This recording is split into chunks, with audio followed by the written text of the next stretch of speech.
St. Martin de Porres was born in Lima, Peru, I think in 1539. His mother was a freed black woman, a slave. His father was an official in the Lima government in Peru. When he was born,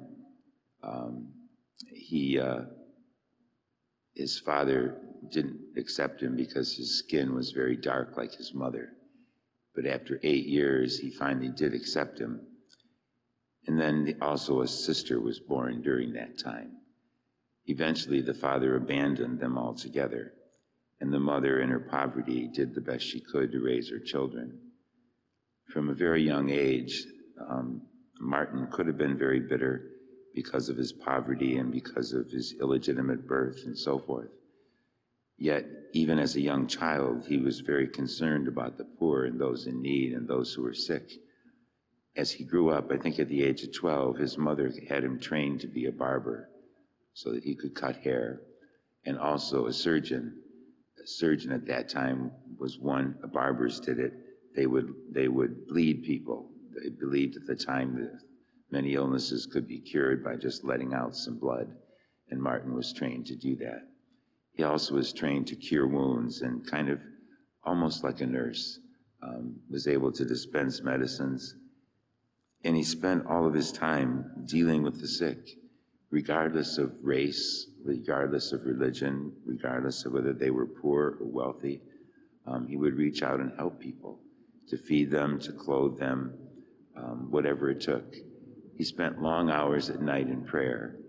He became so deep in prayer that he experienced ecstasies where his whole body would just float up into the air. Or sometimes the room where he was praying would just turn completely bright with light. Martin was known to cure people. He performed miracles. He even was concerned about the rats and the mice that would raid the pantry in the abbey, because he said he blamed it not on them, but on the fact that they were underfed. He was just always looking, no matter what creature it was, he had a fondness for animals and could communicate with them like St. Francis could. He was a man of deep prayer. He became a lay Dominican brother because he didn't feel worthy enough to become a religious. But after several years, the community convinced him to become a vowed religious brother, and he did. But he spent his life just caring for the poor and those in need. He is the patron saint of social justice.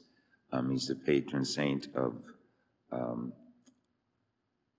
social justice, and also a model for being anti-racist. Racism is a terrible sin, and yet it still can exist even in our own time.